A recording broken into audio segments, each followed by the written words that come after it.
तो चलिए बेटे, आज इस लेक्चर में ना हम प्रॉब्लम नंबर 13 सॉल्व करने जा रहे हैं वेव ऑप्टिक्स की। बेटे क्वेश्चन है फाइंडिंग द एंगुलर पोजीशन के ऊपर।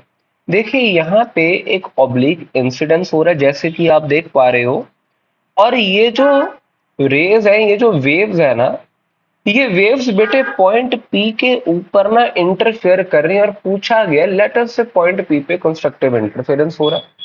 तो आपको इस थीटा की वैल्यूज बतानी है, या कह लीजिए find the angular position of point P where we will observe constructive interference. चलो बेटे, मुझे सिंपल सी बात समझ आती है। कंस्ट्रक्टिव इंटरफेरेंस का मतलब होना चाहिए राजे की पाथ डिफरेंस एन लैम्डा आना चाहिए। तो आप एक चीज समझिए बेटे, यहाँ पे ये एंगल हमें फाई दिया ऑब्लिक इंसिडेंस वाला, तो शायद बाय ज्योमेट्री ये एंगल भी बेटे फाई आता। और ये जो पाथ डिफरेंस आया डेल्टा x1, इसको मैं लिख सकता था डी साइन फाइव। अब बेटे बात क्या है, ये जो बीच वाला मीडियम है ना, इसका रिफ्रैक्टिव इंडेक्स हमें म्यू दिया। अब देख बेटे, यहां से एक वेव चली ऐसे और एक वेव चली ऐसे। अब हम रियलिटी में जानते हैं ये दोनों वेव्स ऑलमोस्ट ऑलमोस्ट पैरेलल होंगी, क्योंकि जो स्मॉल डी है it will be very very less than small D था।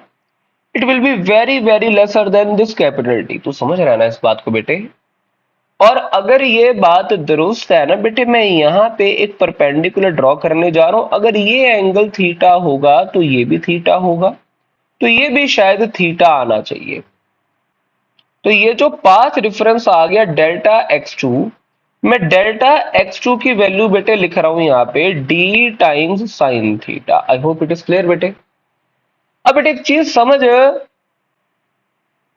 ये ऊपर वाली रेस इतना फालतू चली, ऑप्टिकली भी ज्योमेट्रिकली भी, हवा में बाहर बाहर।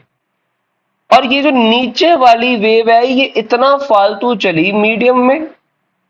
तो इसका कॉरेस्पॉन्डिंग अगर हवा या वैक्यूम में निकालूं तो यहाँ पे ऑप्टिकल लेंथ निकाल ली जाए। ऑप्टिकल लेंथ शायद मुझे लगता है डेल्टा x2 ये आनी चाहिए mu times D sine theta. I hope it is clear बेटे।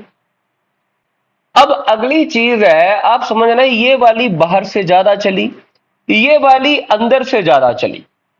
तो जो पाथ डिफरेंस आएगा तो चीज समझना, अंदर वाली माइनस बाहर वाली कर देता हूं, delta x2 minus delta x1, ये तेरे पास नेट पाथ डिफरेंस आना चाहिए। और जो नेट पाथ डिफरेंस आया ये एन लैम्डा आना चाहिए। मैं लिखता हूं डी साइन थीटा माइनस, बोल बेटे, ऊपर देख यहाँ पे delta x1 D sine five हमने निकाला, ये आ गया बेटे D sine five. This should be equal to N lambda. अब यहाँ पे बेटे एक चीज समझ, डी साइन थीटा नहीं था, खैर ये तो मीडियम में है ना, मीडियम में कितना आएगा mu D sine theta, mu लगा देना यहाँ पे।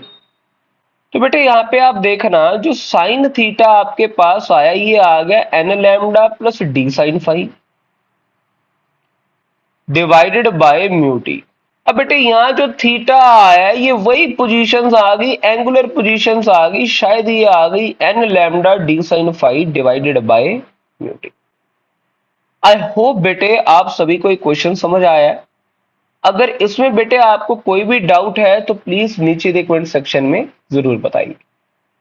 और हाँ, आपको एक डू इट योरसेल्फ दे देता हूं, मुझे आप बताइए कि एक ऐसा पॉइंट निकालना है जहां पे डिस्ट्रक्टिव इंटरफेरेंस आए, तो उस केस के लिए एंगुलर पोजीशंस क्या आए।